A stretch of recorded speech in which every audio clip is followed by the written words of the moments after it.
നമ്മളെല്ലാവരും ജീവിതത്തിൽ എപ്പോഴെങ്കിലുമൊക്കെ പരാജയപ്പെട്ടിട്ടുണ്ടല്ലേ? ആ വേദനയും ആ ഒരു ഭയവുമൊക്കെ നമുക്ക് നന്നായിട്ട് അറിയാം. പക്ഷെ ഒന്ന് ആലോചിച്ചു നോക്കൂ, ആ പരാജയത്തെ ഒരു തടസ്സമായി കാണുന്നതിന് പകരം നമ്മുടെ ഏറ്റവും വലിയൊരു ശക്തിയാക്കി മാറ്റാൻ സാധിച്ചാലോ? അതെ, അതിനെക്കുറിച്ചാണ് നമ്മളിന്ന് സംസാരിക്കാൻ പോകുന്നത്. ഈ ഒരു ചോദ്യം നമുക്ക് നമ്മളോട് തന്നെ ഒന്ന് ചോദിച്ചു നോക്കാം. സത്യസന്ധമായി പറഞ്ഞാൽ അങ്ങനൊരാളുണ്ടാകാൻ സാധ്യതയില്ല. കാരണം പരാജയമെന്ന് പറയുന്നത് ജീവിതത്തിന്റെ ഒരു ഭാഗമാണ്. അത് നമ്മളെ എല്ലാവരെയും ഒരുമിപ്പിക്കുന്ന ഒരു പൊതുവായ അനുഭവം കൂടിയാണ്, അല്ലേ? അപ്പോൾ പരാജയം എല്ലാവർക്കും സംഭവിക്കുമെങ്കിൽ അതിനെ നേരിടാനുള്ള ആദ്യത്തെ പടി എന്താണ്? അത് അംഗീകരിക്കുക എന്നുള്ളതാണ്. പരാജയത്തിന് അതിൻ്റേതായ ഒരു വേദനയുണ്ട്. അത് തികച്ചും സ്വാഭാവികമാണ്. ആ വേദനയോടുള്ള നമ്മുടെ ആദ്യത്തെ പ്രതികരണങ്ങൾ എപ്പോഴും കുറച്ച് ഇമോഷണലായിരിക്കും. പരാജയപ്പെടുമ്പോൾ നമുക്ക് വല്ലാത്ത വിഷമം തോന്നാം. ചിലപ്പോ കരച്ചിൽ വരെ വന്നേക്കാം. മറ്റുള്ളവർ നമ്മൾ എന്ത് വിചാരിക്കും എന്നൊക്കെ തോന്നും. ഇതിലൊന്നും ഒരു തെറ്റുമില്ല. അതൊക്കെ വളരെ സ്വാഭാവികമായ മാനുഷികമായ പ്രതികരണങ്ങൾ മാത്രമാണ്. ആ വികാരങ്ങളെ തന്നെ അംഗീകരിക്കുന്നത് മുന്നോട്ടു പോകാൻ നമ്മളെ ഒരുപാട് സഹായിക്കും. എന്നാൽ ഏറ്റവും രസകരമായ കാര്യമെന്താണെന്ന് വെച്ചാൽ, പരാജയത്തിന് ശേഷം നമ്മൾ അടുത്തതായി എന്തു ചെയ്യുന്നു എന്നുള്ളതാണ്. കാരണം നമ്മുടെ സാധാരണയുള്ള ഇൻസ്റ്റിങ്ക്റ്റുകൾ, നമ്മുടെ പ്രതികരണങ്ങൾ പലപ്പോഴും കാര്യങ്ങൾ കൂടുതൽ വഷളാക്കുകയാണ് ചെയ്യാറ്. സാധാരണ പരാജയപ്പെടുമ്പം നമ്മൾ എന്താ ചെയ്യാറ്? പലപ്പോഴും നമ്മൾ ഓരോ ഒഴികഴിവുകൾ പറയാനും മറ്റുള്ളവരെ കുറ്റപ്പെടുത്താനുമൊക്കെ ശ്രമിക്കും. പക്ഷേ ശരിയായ പ്രതികരണം അതല്ല. അതിനു പകരം ആ ഫലം അംഗീകരിക്കുകയും സത്യസന്ധമായിട്ട് എന്താണ് സംഭവിച്ചതെന്ന് വിലയിരുത്തുകയുമാണ് വേണ്ടത്. അപ്പോ ഇങ്ങനെ പരാജയത്തിൽ നിന്ന് ഓടിയൊളിക്കാൻ ശ്രമിക്കുമ്പോൾ യഥാർത്ഥത്തിൽ എന്താണ് സംഭവിക്കുന്നത്? നമുക്ക് സമാധാനം കിട്ടുന്നില്ല. പകരം നമ്മുടെ ഉള്ളിലെ നിരാശയും അസ്വസ്ഥതയും കുറ്റബോധവുമൊക്കെ കൂടിക്കൂടി വരും. ആ ഭാരം നമ്മളെ കൂടുതൽ തളർത്തുകയുള്ളൂ. ഒരു യഥാർത്ഥ പരിഹാരം കണ്ടുപിടിക്കണമെങ്കിൽ നമ്മൾ പരാജയത്തിനപ്പുറത്തേക്ക് നോക്കണം. അതിന് പിന്നിൽ ഒളിഞ്ഞിരിക്കുന്ന ആ ഭയത്തെക്കുറിച്ച് നമ്മൾ കുറച്ചുകൂടി ആഴത്തിൽ മനസ്സിലാക്കേണ്ടതുണ്ട്. അതെന്താണെന്ന് നമുക്ക് നോക്കാം. ശരി, നമുക്കിതിലേക്കൊന്ന് ആഴ്ന്നിറങ്ങാം. കാരണം ഈ ഒരു ആശയം ശരിക്കും മനസ്സിലാക്കി കഴിഞ്ഞാൽ ഒരുപക്ഷേ നമ്മുടെ കാഴ്ചപ്പാട് തന്നെ കംപ്ലീറ്റായിട്ട് മാറിയേക്കാം.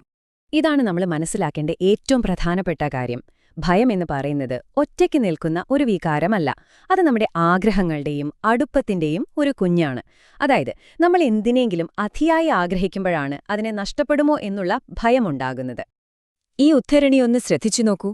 ഇത് വളരെ ലളിതമായി ആ ആശയം പറയുന്നുണ്ട്.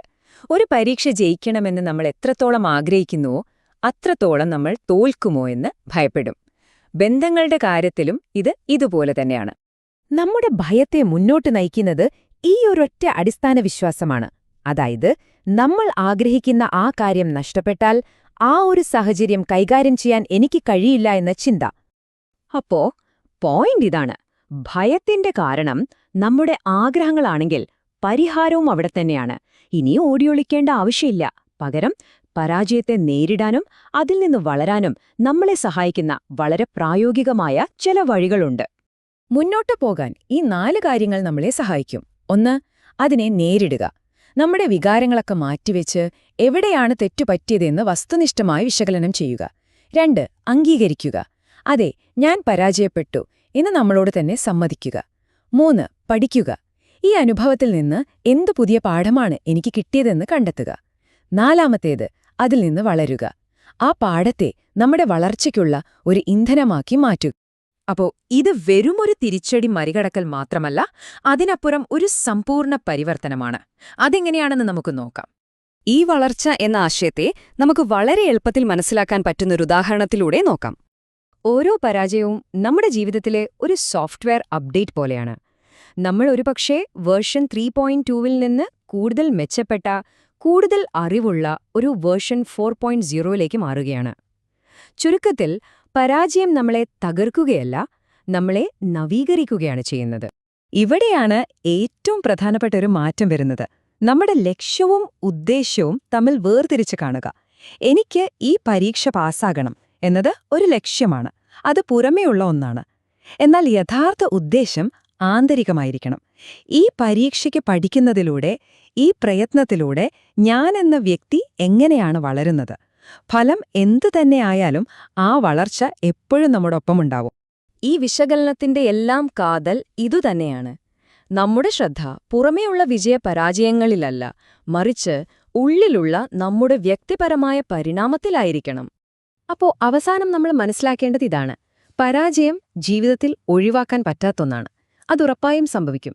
എന്നാൽ ആ പരാജയത്തെ നമ്മുടെ വളർച്ചയ്ക്കുള്ള ഒരു ചവിട്ടുപടിയാക്കി മാറ്റണോ വേണ്ടയോ എന്നത് നമ്മുടെ മാത്രം തിരഞ്ഞെടുപ്പാണ്. അപ്പോൾ ചോദ്യം ഇതാണ്: നിങ്ങൾ എന്ത് തിരഞ്ഞെടുക്കും?